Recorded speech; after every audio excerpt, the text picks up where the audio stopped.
The late 1960s was a time of cultural change in California. Music festivals, protests, and a wave of youthful optimism.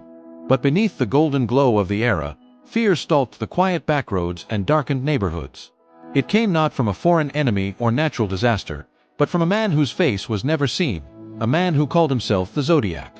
On a cool July night in 1969, a couple parked their car near Blue Rock Springs Park in Vallejo.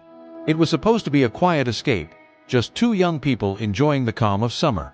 What followed was a burst of gunfire that shattered the night. One victim survived, his voice trembling as he later described the shadowy figure who opened fire without hesitation. The attacks weren't random. Soon, California newspapers began receiving letters, handwritten, taunting, filled with puzzles and coded messages. Each was signed with a chilling symbol, a circle crossed by lines, like the sight of a rifle.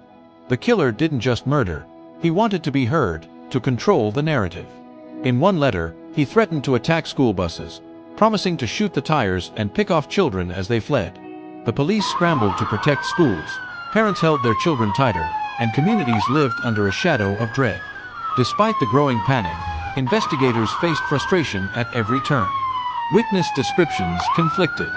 Forensic science in that era lacked the technology we now rely on. And the killer, bold as he was, seemed always one step ahead, watching, waiting, playing his game of terror. But what made the Zodiac even more haunting was his silence.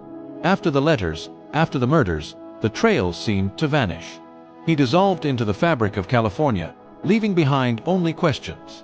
Was he the quiet man living down the street? A coworker who laughed in the office? Or a stranger passing through town, blending into the crowd before striking again? For survivors and families of the victims, the emotional wounds never fully healed. Some lived with guilt, wondering why they survived when others didn't. Others were haunted by the taunting words in the letters, words written by a man who took lives as if they were stories for his own amusement. The twist is not in his capture, because he was never caught, but in the silence that followed. Decades later, his crimes remain unsolved, his identity unknown.